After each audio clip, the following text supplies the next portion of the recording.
Hello everyone, welcome back or welcome to my channel. My name is Ren and I make videos a couple of times a week about books and fandom things. Hi, I have returned. I had surgery at the start of July and I had all things put in place to go up and things to be planned whilst I was in surgery, and then I had a little bit of complications, just a few, after the surgery, which completely just knocked me out for a little bit, and I had a little bit of extra time to recover, and I've had a couple of doctor's appointments, hospital appointments, and also some procedures since to follow up on certain things. So I had the videos that I pre-filmed and then didn't have time, energy to make anything else, but I'm feeling a lot better. I have a couple more appointments and a couple things that need to be done coming soon, but it's been a wild ride. The surgery worked and the surgery is all good, but the after effects, like literally immediate after effects, did just not go as to plan. Couple of admin things before I get into today's video is, first of all, I now have channel members, which is super exciting. So if you want to become a channel member, you can join.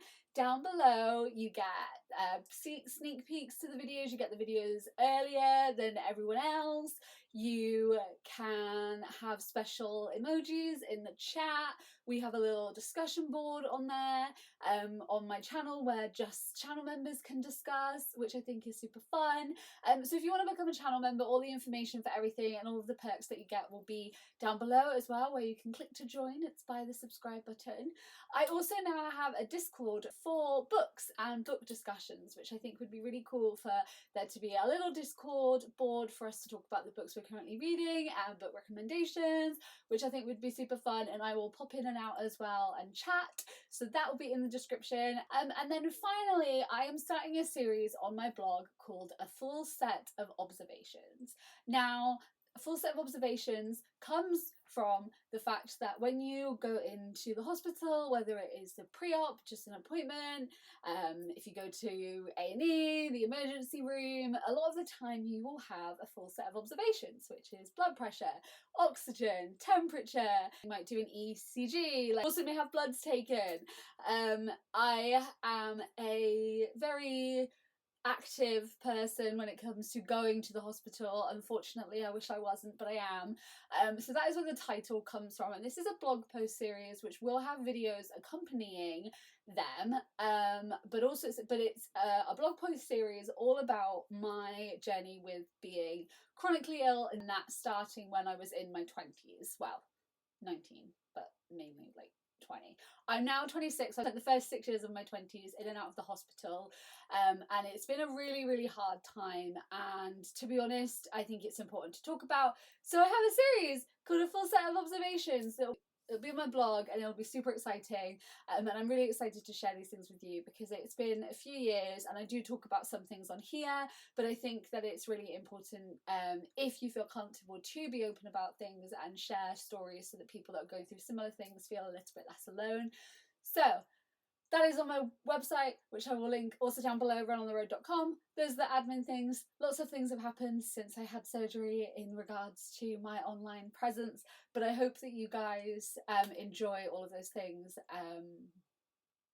So yeah, let's get into this video. Today I want to talk about the books that I've been reading. I've read a weird little mishmash of books recently, like not a set theme. I've kind of been trying to vibe with just like what I want to read, rather than trying to like set myself specific goals. I've just been looking at my bookshelf and thinking, what do I fancy right now? What do I want to read right now? So I have got a little weird mishmash. I also have a DNF, which is the first book. It's my first DNF of 2021, which is sad because I was really excited about it, but I feel like I should talk about it because it is a book that I've been reading, and that's Hex, and it's set in a town called Black Spring, and there is a woman in that town who is like a ghostly figure. She has her eyes sewn shut, her mouth sewn shut, and she just kind of appears like around the town and in people's houses, and once you're in the town you can't leave because of this curse, and they have the Hex, which controls tourism, tries to stop people from moving into the town, and also monitors where the woman is, and if she's in your house you have to put on an app that you saw her, and it's kind of monitoring that. So it's a modern day town with modern day technology with this woman from the 17th century, which sounded really, really cool to me, and I really loved like probably the first half-ish, just under half of the book. I really, really, really was enjoying it. Like, I couldn't put it down for that bit. It was creeping me out. It had the right level of like everything that I love when it comes to a horror. And then I just felt that the way that some of them were treating the woman, and the way that kind of the story took a turn, and it just no longer became a scary thing. It was more like abuse of this woman, and the way that they were treating her, which made me feel a bit uncomfortable. And I also feel like it's something which should be forewarned before going into it. I know that it's a horror book and there are obviously horrible things in horror books anyway, but it really kind of took me off guard. The story just kind of came a bit like convoluted and a bit weird, and I just felt no enjoyment from reading it anymore. I didn't feel this like thrill of the horror, the scare. I just felt really uncomfortable. And I just felt like I don't understand the point of some of these things that are happening, and it was a letdown. I got about 3/4 of the way into it, and decided to DNF it because life is too short to finish books that you do not like. So this was my first DNF of 2020, and I'm really disappointed. So it is going to be a book that I will be donating. Maybe someone else will find love. Maybe it will be a book that someone else really loves once I donate it. But hey ho! We live and we learn. A book that I did love that really surprised me is Peter Darling by R.L.Stine CHANT. I didn't know that this book existed. I didn't know it was a thing. And then one day when I was in recovery, I was scrolling through Twitter, and I saw someone say that they had bought it. And I literally had never heard anything of it, but I really love the story of Peter Pan and this kind of idea of never wanting to grow up. And this is a Peter Pan retelling, if you can figure that out. But it's a trans Peter retelling. So he is Peter Darling and went to Neverland when he was younger with his brothers John and Michael. His parents didn't accept him as a boy, didn't accept who he was, so he had to go and be what his parents wanted him to be, which was a girl, and he isn't that. So he left Neverland for 10 years. 10 years later realised, I have to go back, that's where I can be myself. So he does. Hello, I just had to have a food break because I didn't realise that food was almost done. So if the angle's slightly different, it's because I was mid talking about it and then food. So yes, Peter Darling, where were we? So Peter goes back to Neverland and he finds out that Neverland has kind of moved on without him, and Captain Hook is really the only person that's excited to have his enemy back. And it's kind of Peter figuring out who he is and where he fits in, and this new Neverland, and navigating what Neverland means. And the thing that I really loved about this book is, one, I feel like it was a really, really, really good exploration and a really good representation of being trans and the societal constructs and family and how people perceive you and perceiving yourself and dealing with yourself and like mentally processing all of that, which I think was done really well in this. And I think as well, like, it has that kind of journey of coming into yourself and realizing who you are and that you matter and that you deserve to be able to be who you actually are and not who the world tells you you are, which I think was done so well in this. I also really loved Neverland and what Neverland meant and the representation of Neverland. I think that that was done really well. It was a really creative way of showing Neverland as a place, and I absolutely love this book. It took me, I didn't know it existed, ordered it and read it in like 2 days. It really, really, really surprised me. It was such a sort of like surprise book that came into my life, and I was not expecting to love it as much as I did. So Peter Darling is another one of my reads recently, and I would absolutely 100% recommend this book. It's not that long, but it's really good, and I think it was done really well. I have also been reading, this is technically a bind up, but I read 2 of the stories in it, so I'm going to mention it because even though there's 2 stories left, I have technically read 2 books. that makes sense. And that's Fear Street by R.L.Stine. When I was a kid, I absolutely loved Goosebumps. I was absolutely obsessed with Goosebumps, and I watched them all, I read them all, I absolutely loved them. But I never read the Fear Street books. And then I love horror, I love all things horror, and then Netflix did the 3-part Fear Street movies, which were 1, very gay, 2, contained like, oh my god, what word am I trying to think of? Like, cast. Like, the cast was good, but it had Maya Hawke in it, well, for like 5 minutes, which was sad, but it had Maya Hawke in it, who's Robin in Stranger Things. It also had Sadie Sink in it, who was Max in Stranger Things. Love both of them as well, like, just as actresses, I absolutely love them. And the rest of the cast just looks so cool. And the first one's set in 1994, the second one's set in 1979, the last one's set in 1666. Just think, it was just everything I loved about everything. So one morning I woke up really early in recovery, like ridiculously early, and I just binged all 3 of them just back to back, and just fell in love with the characters and just thought it was really cool. So then this is a bind up of 4 books. So there's The New Girl, The Surprise Party, The Overnight, and Missing. I've read The New Girl and The Surprise Party. Very R.L.Stine. If you've read any of the Goosebumps books or any of the older Fear Street books, if you've read these, like, you'll know what I mean. Very typical R.L.Stine horror, but done really well, because also it's not always completely obvious what's going on. Like, you know there's going to be a twist, but you can't always quite put your finger on the twist, which I think is really good. So absolutely loving this. I love Fear Street. I bought a couple of the other Fear Street books as well, which I haven't read yet, that aren't in this bind up, but loved it. Would really recommend the show on Netflix. I might do a whole review of it as well. But it's essentially very gay, very horror, very gory, and I really like those things. Speaking of very gay, I also read Rebel Robin by A.R. Kapata. Now, Rebel Robin, this is a Stranger Things novel, companion novel, as you can tell. I have a Stranger Things podcast with my friend Emily. I absolutely adore Stranger Things. One of my favourite things, obsessed. Robin is one of my favourite characters. I feel like her coming out scene was one of my favourite scenes in the whole series, and in any show that I watch, I just feel like it was done so well. I really loved the way they did it and the way that they portrayed her character. So I got very excited by the fact that they were doing a Robin companion novel, because they have done another, like, they've done a series of different companion novels and companion graphic novels. This book also has a podcast to go along with it, which is actually narrated by Maya Hawke reprising her role as Robin, which I think is really cool. Also, A.R. Kapata wrote the Lost Coast book, which is like a gay witchy book, which is just phenomenal. Of course, there are some inconsistencies with the show canon, but that's the case with every bonus book. There's just a couple of things that didn't quite fit in with what we already know about the show.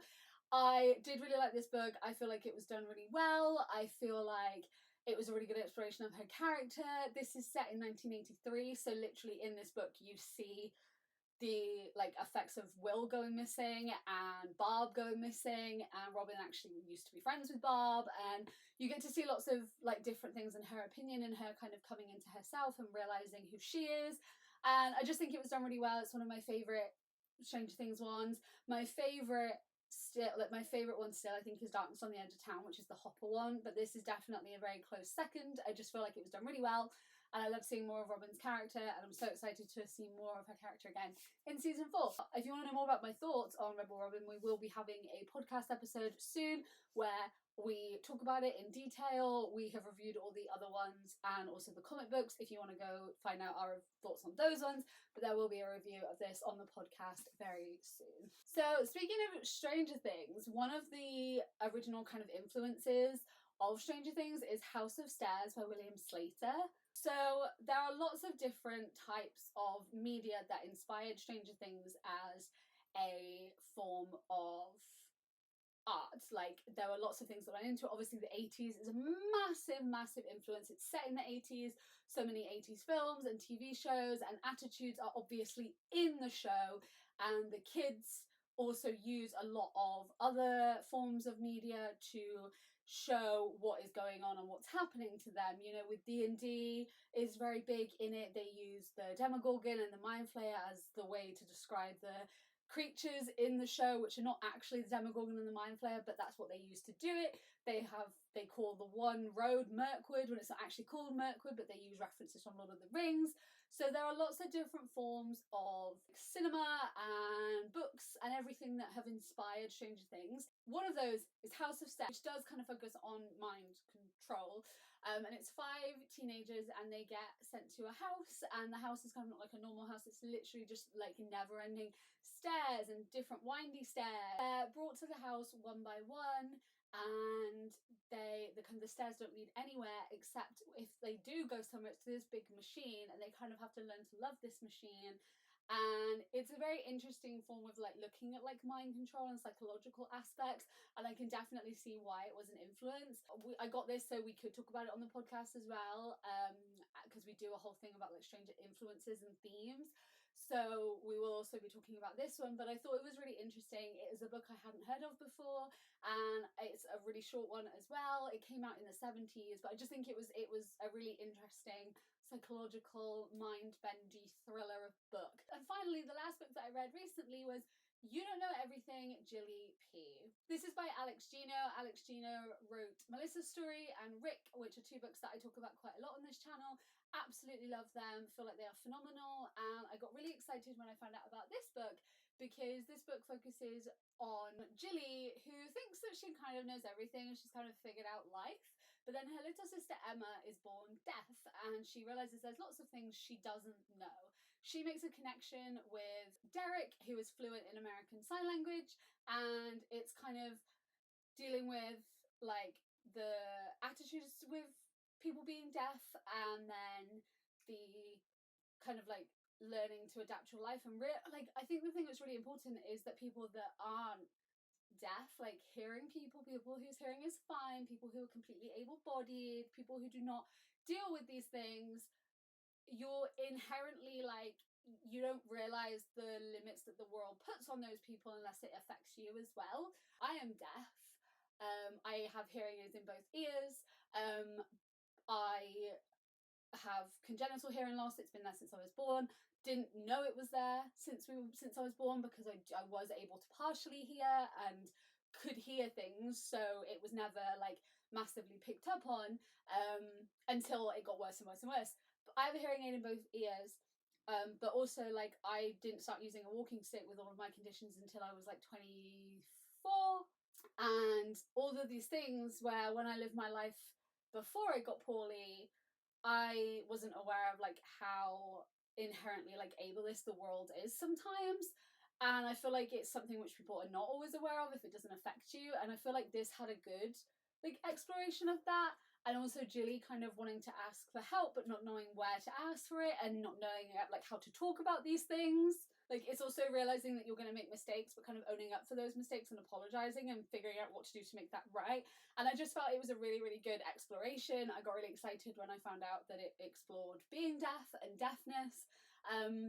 But yeah, I was really cool as well, like having someone speak American Sign Language and that being such a big thing. I am currently learning British Sign Language.